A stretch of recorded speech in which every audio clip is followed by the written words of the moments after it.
მოგესალმებით თვითფასო ტელემაყურებლებო. ჩვენო ნანატრო ტელემაყურებლებო, ჩვენი პირველი გადაცემა არის ახალი წლების მერე.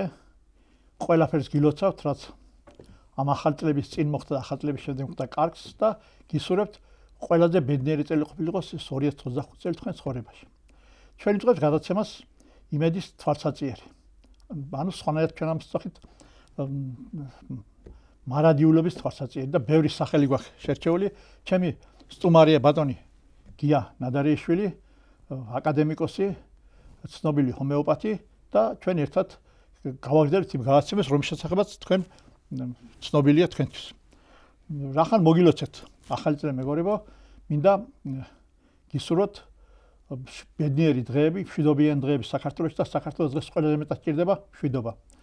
აქვე მინდა ბატონო გია ჩვენი საერთო მეგობრის დაბადების დღე გახლავთ, გუშინ იყო დაბადების დღე 22 იანვარს ჩვენი გიასანაძის, ჩვენი თანამებრძოლის ულოცავთ ბატონ გიას დაბადების დღეს და დაბადების დღე კიდე ჩვენი მეორე მეგობრის, ჩვენი ებრაელი მეგობრის, ებრაელი ძმის ბატონ პაპიაშვილის იაკობის, დიდი ქართველის, დიდი მწერლის, დიდი შემოქმედის, პოეტის და მრავალ მოღვაწე ადამიანის და 83 წელი შეუსრულდა მას და ჩვენ ხავს მეგობრები, რომელთაც 83 წლის სიმძიმე უკვე აწეული აქვს და გვინდა რომ ასეთი მეგობრების სიცოცხლე მრავალ წელს ბრძანდებოდეს ჩვენი ბატონი იაკობი.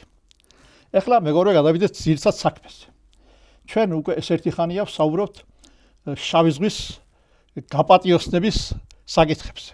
გაპატიოსნება შედის შავ ზღვაში ამოღება იმ საშინელი, ასე ვთქვათ, ნაგავის და ესეთი საშინელი ისეთი როგორ გითხრათ, აი დამღუპელი ნივთიერებების, რომელთაც გაჯერებულია ჩვენი შავი ზღვა. ამას დაემატა ქერჩის სრუტეში მოგეხსენებათ, ამასთანავ რამდენიმე ტანკერი ჩაიძირა მაზუთით დატვირთულები და დაემატა მაზუთის დიდი ფენა მრავალი 1000 კილომეტრის სიგრძეზე. და ბატონ გიას ჩვენი დღევანდელი ამოცანა, თქვენი ამოცანა პროფესორად ის გახლავთ, რომ ამ მაზუთისგან განიცდოს შავი ზღვა. ჩვენ ამ შესახებ გქონდა საუბრები სხვადასხვა ადამიანებთან და თქვენ ბრძანეთ, რომ თქვენ გაქვთ, ასე ვთქვათ, რაღაც მეთოდი ამ შავი ზღვის გასაწმენდად და აი ამის შესახებ გვინდა რომ უთხრათ ჩვენს ტელემაყურებელს ახლა. ჩვენ ისევ უნდა ისე ვთქვათ დავბრუნდეთ იმ თემებზე, რაც უღენათ თქვა მიგას ვილაპარაკეთ, რომელსაც ქვია ახალი ტექნოლოგიები და კვანტური მექანიკა პირველ რიგში. დიახ. იცით, კვანტურ მექანიკას, როგორც მე ძალიან ხშირად ამ სიტყვას ვხმარობ, აქვს თავისი ძალიან საინტერესო საშუალებები. ანუ როგორც ჩვენ უკვე ვთქვით, ეს არის ხვალინდელი, ზეგინდელი ტექნოლოგიები, რომელიც დღესდღეობით მთელ დედამიწაზე, ესე ვთქვათ, გადიან რაღაც გარკვეულ გზას და მთელი მეცნიერები სხვადასხვა ქვეყნებში ეძებენ კვანტური მექანიკის საშუალებებს. ამ შემთხვევაში, როდესაც ჩვენ ახლა ვლაპარაკობთ შავი ზღვის პრობლემებზე, ისევ უნდა გავიხსენოთ კვანტური მექანიკის საშუალებები. ანუ როგორც მეცნიერება ამბობს, კვანტური მექანიკა ეს ან ნაწილაკია, ან ტალღა არის, გააჩნია სიტუაციას, მაგრამ ფაქტი არის ფაქტი. რომ აი ეს ნაწილაკი ან და ეს ტალღა პრაქტიკულად არსებობს უყო ნივთიერებაში, რაც ჩვენს გარშემოა. დიახ. და აქედან გამომდინარე, თუ ეს ტალღა ან ნაწილაკი რაღაც გარკვეულ ფუნქციას ასრულებს რაღაც გარკვეულ ნივთიერებაში, მით უმეტეს თუ ეს ნივთიერება ესე დავარქვათ ცოცხალია და იქ მიმდინარეობს ესე ვთქვათ ბიოლოგიური პროცესები, გამოდის რომ კვანტური მექანიკის საშუალებით ჩვენ შეგვიძლია ჩავერევოთ ამ პრობლემებში და რომ გადავხედოთ თქვათ იგივე თქვათ ან წყალი იქნება, ან თქვათ ეს იქნება რაღაც გარკვეული ორგანო ბიოლოგიური, იქ გვინდა ეს არ გვინდა, მაგრამ იქაც მიმდინარეობს ეს კვანტური მექანიკის რაღაც გარკვეული პროცესები და აქედან გამოდის რომ აი ეს მაზუთი, რომელიც დიდი რაოდენობით თქვათ გადაისხა წყალში და ასრულებს თავის უარყოფით ამ შემთხვევაში შავ ზღვაში კი პრობლემებს იწვევს შიგნით მაზუთში რომ გადავხედოთ და გადავხედოთ თქვათ მეცნიერებას და იმ თქვათ მონაცემებს რაც არსებობს დღევანდელ დღემდე დაგროვილია გამოდის რომ მაგის განადგურება თვითონ მაზუთის ბუნებაში ისეაც ხდება გაჩნია თვითონ შემადგენლობა მაზუთის ზოგიერთი ერთ თვეში თქვათ განიცდის აი ამ პროცესს როდესაც ის აღარ არის ესე თქვათ საშიში და შხამი როგორც მაგრამ პატრონია ეს ახლა ერთ თვეში და ორ თვეში და სამ თვეში რამდენადმეს განადგურებს ეკოლოგიურად როგორ იმოქმედებს ეს შავ ზღვაში აი ზოგიერთი მაზუთი ეს მაზუთი ჭირდება ერთი თვე და ზოგიერთი ისეთი შემადგენლობს რომელსაც ჭირდება რამდენიმე წელიწადი და ამ დროს რაც ზოგადად ბაქტერიები იქნება თუ თქვათ რაღაც გარკვეული მიკროელემენტები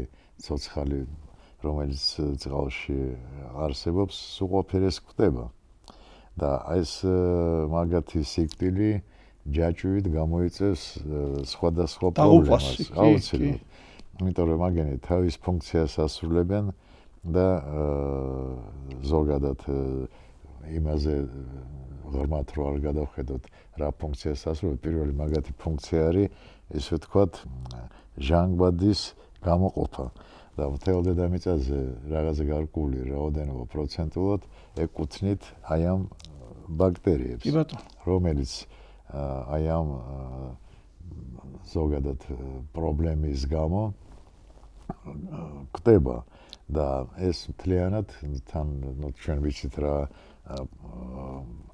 აკვატორიუმია და რამ თქვათ კილომეტრები კვადრატულ კილომეტრში შეიცავს ეს პრობლემა.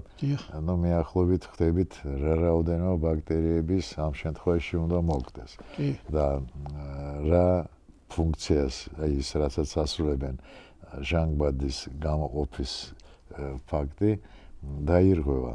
მაგრამ აქ არის ძალიან საინტერესო თემა რა. თუ ეს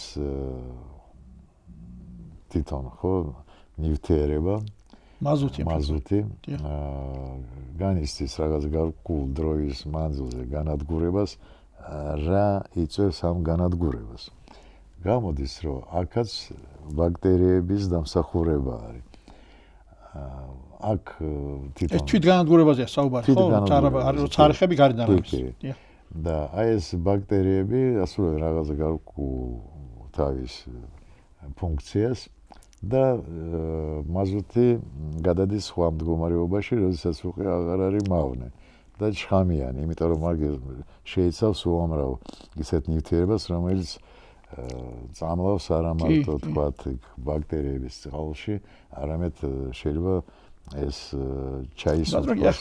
რა უნდა გაკეთოს ხელისუფლებამ რომის ტერიტორიაზეც არის ეს ყველაფერი, აი რა უნდა მოიმოქმედოს ამის აღსაკვეთად. უკეთ მაზუთი გაზონილია, იწამლება შავი ზღვა და საქმე ის არის შავი ზღვა მარტო მის ქერჩს არ ეხება. შავი ზღვის გარშემო კიდე სხვა ბევრი სახელმწიფოს მათ შორის ჩვენ სახელმწიფოს მდებარეობს და ხო არ არის მოსავლენი ჩვენთანაც და ზოგიერთგან უკვე მოსავლენები ელოდებიან ამ მაზუთ ნარჩენების მიტნაპირებთან მისვლას. ნუ ზოგადად ალბათ ეს დიდი ტრაგედია არის და ძალიან ბევრ რაღაცას გაანადგურებს ეს ტრაგედია, მაგრამ მე ღრმად დარწმუნებული ვარ, რომ რაღაცა გარკვეული ტექნოლოგიები არსებობს, რომელიც ალბათ გამოიყენება ამ შემთხვევაში. ანუ ერთ-ერთი არის მექანიკური, ესე ვთქვათ, მაგის მოშორება, დაგროვება, მოშორება, მაგრამ აქ ისევ როგორც მე ვთქვი, თუ ეს პროცესი ეხება ბაქტერიებს და ბაქტერიები ასრულებენ აი ამ ფუნქციას, აქედან გამოდის, რომ ამ ბაქტერიების რაოდენობა შეიძლება გავზარდოთ და ეგ ფუნქცია დავაჩქაროთ. რა თქმა უნდა, ახლა სანამ იმას თავს მოუყრის დაუშვათ მექანიკურად და ზემოდან ჩარევით ბაქტერიების ბრძოლაჯობი ბაქტერიების წინააღმდეგ. აი თქვენ ამ მეთოდის შესახებ გესაუბრეთ ახლა.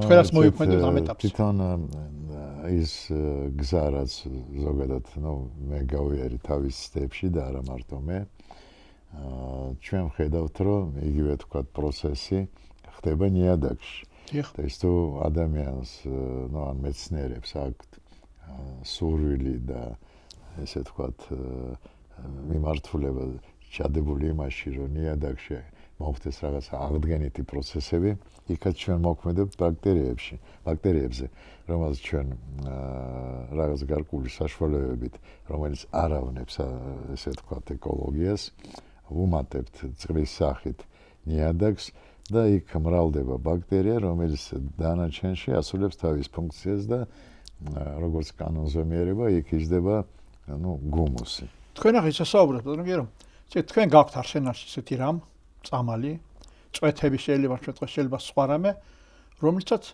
შეგიძლიათ ხელი შეუწყოთ ამ შემთხვევაში ქერჩის სრუტემა მხედველობასაც მოხდა ის გაჟღერმა იქ რამენერად ამ ბაქტერიების განადგურებას რომლებიც წამლავენ ზღვას ეს გზა ძალიან რეალურია მაგას დაჭირდება რაღაც გარკვეული ცდები ეს ცდები რამდენ ხანს გაგრძელდება მაგრამ ფაქტია რომ რეალურად თეორიულად და პრაქტიკულად ეს გზა არსებობს აუცილებლად უნდა გაკეთდეს უამრავი ცდა რომ ამოირჩიოს რაღაც გარკვეული ესე დავარქვათ ელექტრომაგნიტური ტალღა სინამდვილეში ეს არასწორი სიტყვა მაგრამ სხვანაირ სიტყვას ეგრეა ხო პრინციპში ეგ არის კი და ეს ტალღები შეასრულებენ აი ამ ფუნქციას სანიდრის ფუნქციას იცით გაჩნია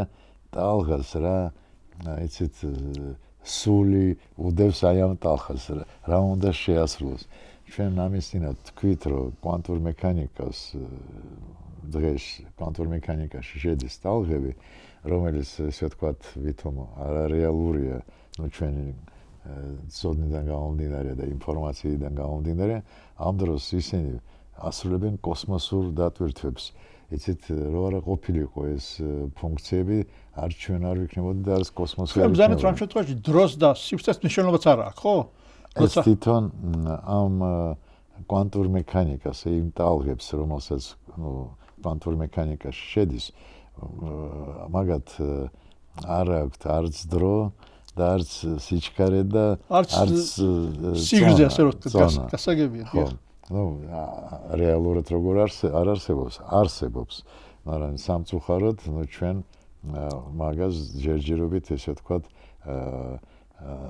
ვერ წერთ რა რაოდენობით არის იქ თქვა ეხლა ბატონო გიანადრეში რო კონდეს ამ მაზუთის ასე რომ ვთქვათ ნიმუში ზღვის წყლის ნიმუში აგრეთვე დაბინძურების ზღვის ნიმუში შეუძლია გააკეთოს რამე დასკვნასთან დაკავშირებით რა ტალღა უნდა გამოვიყენოთ და რა როგორ უნდა მოვკიდოთ ხელი ამ საქმის დაწყებას ალბათ ჩემთვის ეს ძალიან ესეთი იოლი პასუხია თქვენ შემთხვევაში თქვენ შეკითხვაზე რომ კი როგორ არა თუ არსებობს გზა ესე ვთქვათ მარსიდან მარჯვენა მხარეს არსებობს გზა მარჯვიდან მარცხენა მხარეს კი იოლი პასუხი კი ბატონო იმიტომ რომ თუ არსებობს ისევ რაღაც გარკვეული ვთქვათ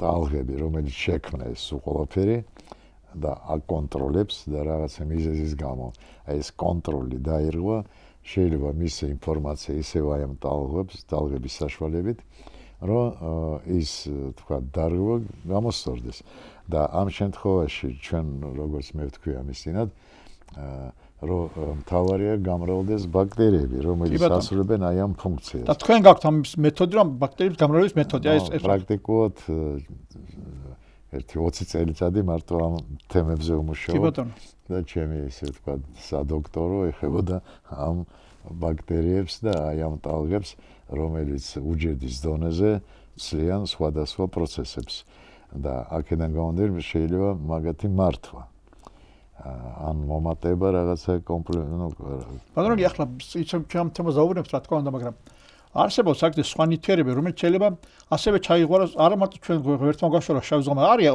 ოკეანეებია, სხვებია სხვა ქვეყნებიან და სხვა შეიძლება მოხდეს ასეთი რაღაცა. და თქვენ ამის მეთოდი, ამის საწყის მეთოდი გაქვთ გამუშავებული, რომ ნებისმიერ ქვეყანაში, სადაც შეიძლება, ასე რომ ვთქვათ, და გაგექრმათ უფლება ჩაერიოთ ამ საქმეში. თუ მათი თხოვნა იქნება, რა თქმა უნდა, ოფიციალურად. ამ თემაზე და ამ პრობლემებზე ალბათ ძალიან ბევრი მეცნიერი მუშაობს, იგივე თქვათ სპეციალისტები კვანტურ მექანიკაში და არ ვიცი რა დონემდე თქვათ შეისწავლეს. ბევრი წავიკითხე ძალიან ახლა, აი რაც ეს პროცესები დაიწყო, ჩვენ უკვე 3-4 თვე ვლაპარაკობთ შავ ზღვაზე და მასთან დაკავშირებულ პროცესებს. და ბევრი წავიკითხე ძალიან, მაგრამ აი ასე ვინმეს ასე აიხსნას, რომელიმეს ასე დაეწეროს, რომ არ შემხედრია ლიტერატურაში, რომ ვინმე აკეთებს ამას ჩვეულებრივი წვეთების საშუალებით და რაღაც თავისი გამოგონილი, ასე რომ ვთქვათ, მიქსტურის საშუალებით. ასეთ რამე არ წამიკითხავს ჯერჯერობით. შეიძლება იმალება ეს ინფორმაცია არის. ხო, მაგრამ ჩვენ უნდა ვამალავთ ახლა ჩვენ თუ გვაქვს ამ საშუალება პირადად თქვათ, ალალად უთხრათ ჩვენს მოსახლეობას და საერთოდ გავაგებიოთ სოფლიოს, რომ არსებობს ასეთ მეცნიერი, რომელსაც შეუძლია ასეთ ტიტანებთან შეჭიდება. ალბათ პატარა უპირატესობა მე მაქვს. აი ამ უპირატესობის გამო ზივარ ჩვენ ახლა აქ ზუსტად რო გაქვთ. უპირატესობა რაშიც მე 40 წელიწადია ვმუშაობ აი ამ პრინციპით კვანტურ მექანიკაში. 20 წელიწადი აქეთ ამ თემაზე და 20 წელიწადი გასაგებია. 40 წელიწადი. კი, გასაგები. ხო და აქედან გამომდინარე რაღაცა გარკვეული, იმ ჩემს გარდა კიდე რაღაცა ინფორმაცია, რომელიც მე თქვათ წავიკითხე, შევისწავლე ინტერნეტში, ან თქვათ რაღაც გარკვეული საშუალებებით.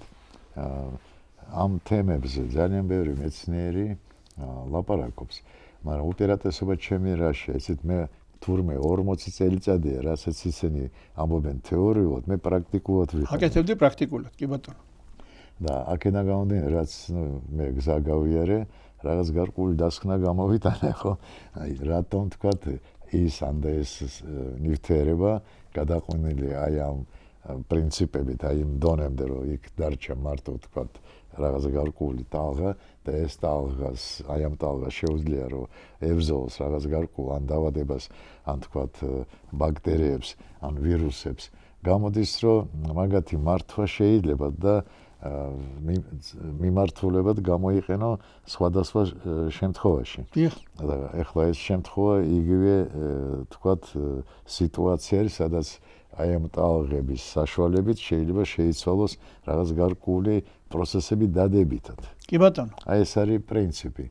იცით მე ახლა ძალიან ბევრი ისევ ფიზიკოსებთან დიდი ბოდიში წავიკითხე ფიზიკოსების ნაშრომი, სხვადასხვა ფიზიკოს, სხვადასხვა ეპოქის და ზოგიერთი ესე ვთქვათ მე მომწონს, ზოგიერთი არ მომწონს, მაგათი თქვათ თეორიები, მაგრამ ეხლა რასაც მე ვამბობ, ეგ ნებისმიერ ეხლა ვინ ჩვენ გვისმეს, შეუძლია გახსნას ინტერნეტი,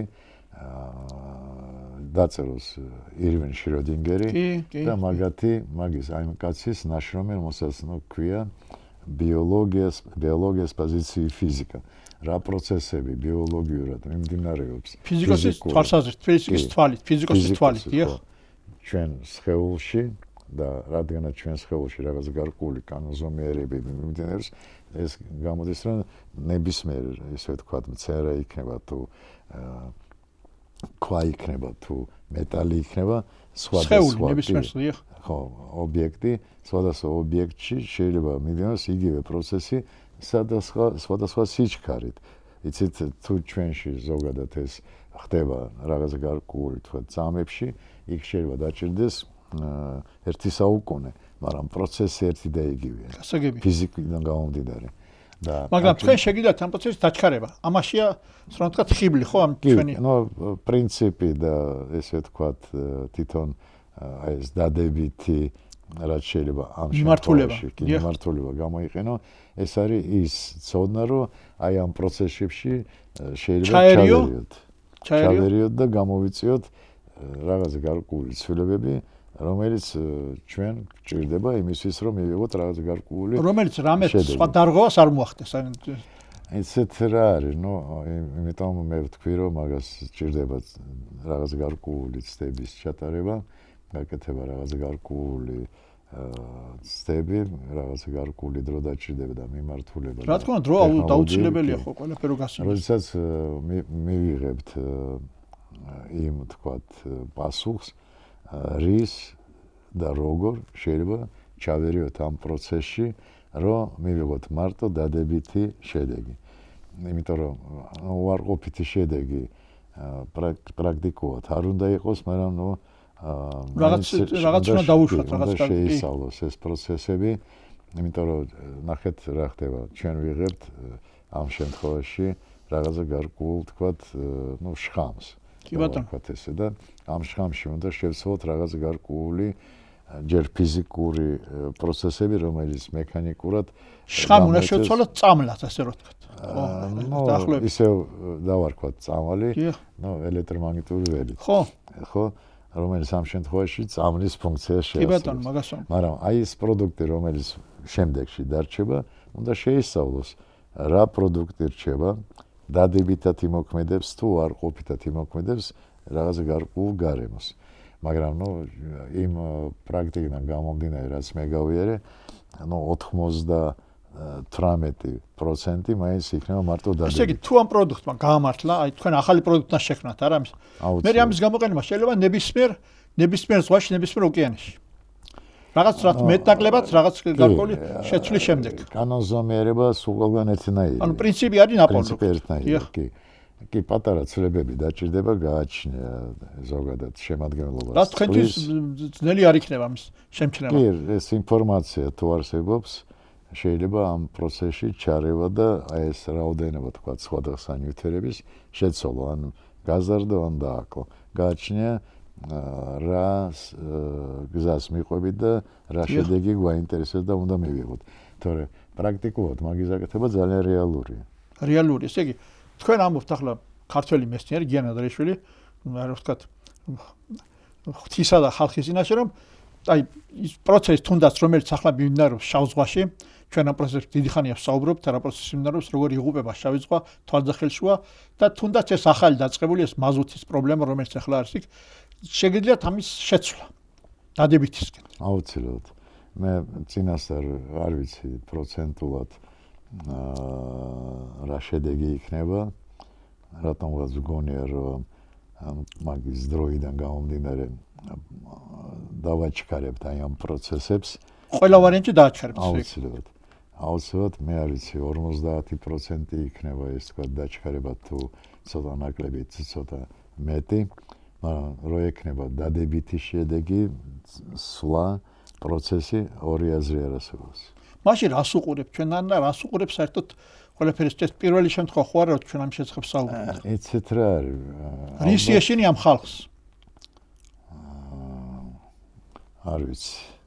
რის ეშინიათ, მაგრამ მე ერთხელ უკვე ვთქვი და კიდე ერთხელ ვიტყვი, რომ ყოფილა შემთხვევა, როდესაც 180 წარმოადგენელი სხვადასხვა ქვეყნის ზის აუდიტორიაში და მე ვეუბნები რაღაცა გარკვეულ ინფორმაციას ვაძლევ, რაც მე გავლილი მაქვს, რაც საბუთები მქონდა უკვე მზად, მაგრამ არც ერთი არ გამოხვა.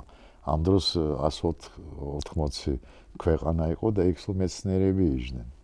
მაგრამ ეთქობა ცოტა ადრე იყო ეს ინფორმაცია. ეხლაც ადრე ხო არ არის, ეხლა ფაქტიურად მოსულია ძალიან აი რო იყო განგითხვის დღეა მოსული ფაქტიურად, იმიტომ რომ ზღვა გვეღუპება თვალძახელშუა.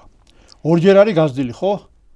იმ მავნე, ასე რომ ვთქვათ, შრეების რაოდენობა შავ ზღვაში ბოლო უკანასკნელი 100 წლის განმავლობაში. ასეთი ინფორმაცია გვაქვს თქვენ ბრძანეთ ამის შესახებ, ხო? და საჭირო ამან უკან დაიხიოს რამენაირად. ჩვენ ამის შესახებ მაინც უნდა დაგვეწყოს, რა ვთქვათ. ალბათ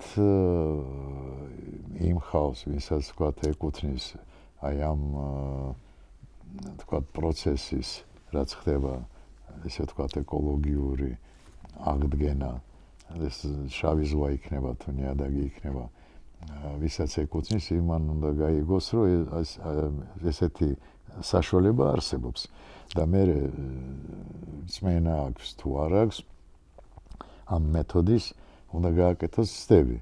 სხვადასხვის მე დღეს ვიყავი ერთ ადგილას, სადაც ჩვენ ვლაპარაკობთ მსგავს რაღაცას. მაგაზე ჩვენ ვისაუბრეთ შემდეგ გადაცემაში ბატონო გემაკეთებთან დაკავშირებით, მაგრამ ახლა ისევ ამ შავ ზღვას დაუბრუნდეთ, ჩვენ ამას ვისაუბრეთ ამას.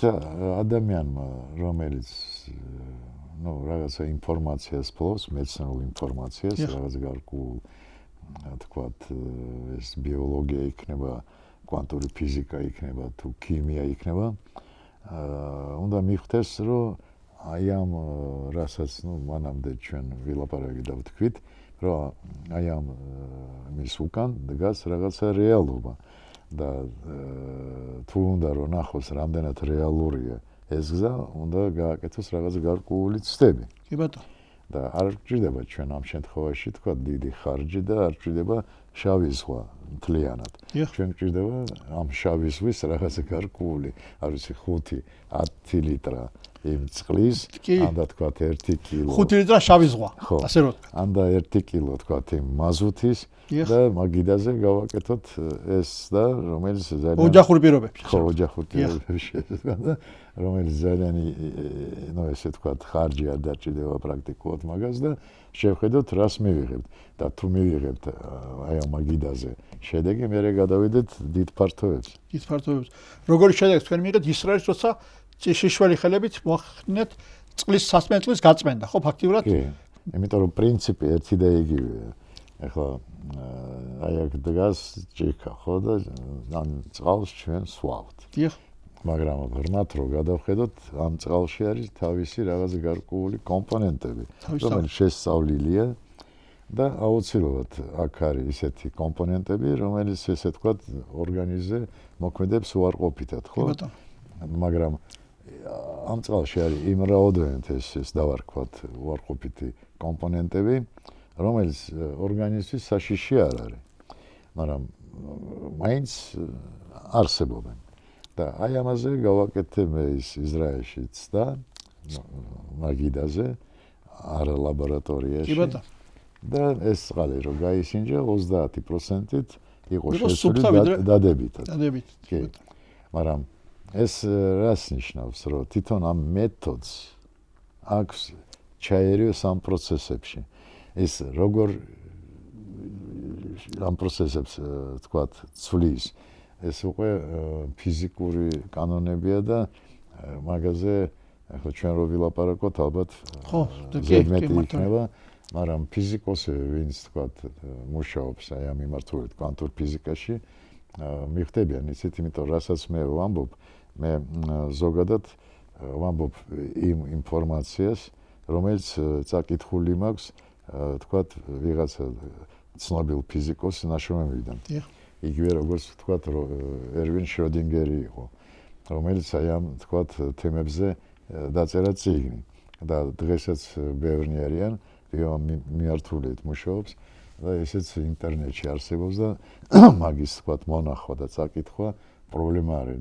დაწერეთ გვარი გარეევი და წაიკითხეთ რეებს აკეთებდა ამ პიროვნებამ. სასწაულებს აკეთებდა. მე ბევრ რაღაცა იქიდან რაც გარეევმა გაიარა გზა ავიღე ჩემთვის როგორც ინფორმაცია, რომელიც შეიძლება გამოიყენო პრაქტიკაში, მაგრამ იქ სუსტი ადგილები, რომელსაც იქ გარეევის ჰქონდა, შეიძლება მივუმატოთ რაღაც გარკვეული პატარა ჩემი დანამატი, რომელიც გააძლიერებს გარეევის ასე თავმდაბალის თუ იქნებ პატარა დანამატი არ არის, რასაც თქვენ უმატებთ, ესე იგი რაც ვერ შეხვდეთ გარეევმა, ნაშეზდოთ თქვენ. და ამაშია ბატონო, გია თუნდაც ის რომ ეხლა თქვენ ისეთ საქმეზე საუბრობთ, რომ პირდაპირ აი სენსაციაც შეიძლება გითქვას, იმით თქვენ არ გიცნობთ, მაგრამ რა ვიცი, მე დარწმუნებული ვარ, რომ თქვენ შეძლებთ ამის გაკეთებას, შეძლებთ არა მარტო ქერჩი, არამედ სოფლიოს ნებისმიერ ოკეანეში, სადაც გაუჭირდება და ამიტომ მე მინდა მიმართო ვისაც ეკუთვნის, რომ როგორმე ვეცადოთ რამენერად, რომ ეს პირობა დავაკავშიროთ იმ ხალხთან, ვისაც უჭირთ და ვისაც ჭირდებათ შველა. აი ეს არის ჩემი სათქმელი მაყურებლისთვის დღეს. იცით კიდე რა არის, ალბათ არ ვიცი, სახელმწიფოს ეს რუსეთი იქნება, ბულგარეთი იქნება თუ სხვა ვისაც თქვათ ეგ პრობლემა დღესდღეობით უფრო მეტად თურქეთი არის მეზობელი კი. და როგორც ჩვენ ვიცით, რომ საქართველოში შემოვა ეს მაზუთი რაღაცა რაოდენობით, უნდა დაფიქრდეს ხელისუფლება, რომ როგორმე ეგ პროცესი შეაჩეროს, ანდა გაანეიტრალოს და ალბათ უამრავი თანხა ჭირდება ამ თქვათ რომ შეასრულოს ეს მისია. მაგრამ რაც მე ვთავაზობ, ამასაც ალბათ დაჭირდება რაღაც თანხა, მაგრამ მე მგონი ერთი 100 თუ არა 80%-ით ნაკლებია. თანხა იყოს ადამიანის სიცოცხლე, ყველა თანხაზე ძვირფას, საერთოდ ყველაფერი ძვირფასია ამ ქვეყანას. ნუ ჩვენ წინა გადაცემებში ვთქვით, რომ დღეს თუ თქვათ ხვალ ადამიანობა არ მიაქცევს ყურადღებას იმ პროცესებს, უარყოფით პროცესებს, რომელიც მიმდინარეობს დედამიწაზე და ყოველდღიურად ეს პროცესები უფრო თქვათ მეტად იზრდება, უფრო მეტ ზიანს იწვევს მთელ დედამიწაზე, ხვალდაზე რა იქნება, არ ვიცი. არსებობს უამრავი სხვადასხვა პროგნოზები ამ თემაზე, ზოგიერთი ამბობს 10 წელიწადში მოხდება ძალიან სერიოზული პრობლემები ადამიანობისთვის, ზოგიერთი ამბობს 100 წელიწადში, მაგას ნიშნობა არ აქვს 100 წელიწადში იქნება თუ 10 წელიწადში. ფაქტია, რომ ეს პროცესი მიმდინარეობს და მიმდინარეობს ვიცით როგორ პროცენტულად ყოველდღიურად იმატებს ეს პროცენტი. კი, სამწუხაროდ იმატებს. დღეს ჩვენ თუ არ შევიმუშავეთ რაღაც გარკვეული ტექნოლოგიები და ვერ ნახეთ რაღაც გარკვეული გზა, რომ ეს პროცესი გავაჩეროთ მაინც. მაშინ ხვალდაზე მე არ ვიცი ჩვენ ჩვენ შვილთაშვილებს რას ვუტოვებთ? ვუტოვებთ განადგურებულ დედამიწას, ამ შემთხვევაში განადგურებულ შავ ზღვას. იცით, არაერთხელ ისევ ინტერნეტი გახსნას, ვინც ჩვენ გვისმენს და ნახოს პროცენტულად ინფორმაცია სტატისტიკური რამდენად მოემატა თქვათ კიბოს დაავადება დედამიწაზე, რა პროცენტით. რა ასაკის ხალხი მოყავთ თქვენთან ძირითადად ახლა? თქვენს კლინიკაში. არა, სხვადასხვა ასაკის, მაგრამ სამწუხაროდ ბავშვებშიც აი მაგასო გაიზარდა ხო? მაგასო პროცენტულად გაიზარდა. და ჩვენ გვითქვია, რომ როგორც რაღაცა გარკვეულ თქვათ მეთოდიკას და რაღაცა გარკვეულ ვირუსებს და ბაქტერიებს აქვს რაღაცა გარკვეული თავისი ევოლუციური გზა. იგივე თქვათ გაივლის მავნე ბაქტერია და მავნე ვირუსი. ამ გზას და რაღაცა გარკვეულ თქვათ პროცესების გამო გაძლიერდება და მაგაზე ზემოქმედება ბევრად უფრო მეტად და ძლიერად და მეტი თანხა დაჭირდებათ, რომ გავანადგუროთ. აღარ იქნება საერთოდ გასტრანადგურებელიც არაფერი აღარ იქნება თუ ასე გაგრძელოთ. ხო და იცით, ნუ მე ძალიან ხშირად ჩემ პაციენტებს ვეუბნები, რომ ჩვენ ზოგადად ვატარებთ შინაგანად უამრავ პრაქტიკულად სულ ვირუსს, უყოლა ბაქტერიას, რაღაცა გარკვეული რაოდენობით.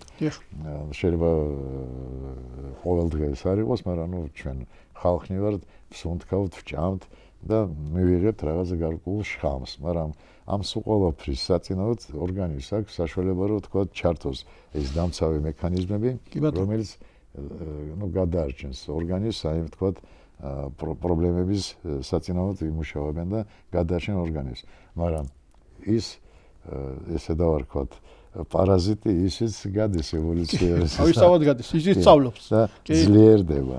მე არა ერთხელ და ეს ისე ჩემი ეჩვევა სიტუაციას ისიც კი ვამბობ და ალბათ ნებისმიერი ექიმი ვინც ახლა მე მისმენს იცის რომ აი ამ ბოლო თქვათ 20-30 წელიწადში უამრავი ანტიბიოტიკი შეიცვალა, იმიტომ რომ ის ძველი ანტიბიოტიკები ისწავლეს იმ პარაზიტებად სამის წინააღმდეგ ბრძოლა, კი ბატონო.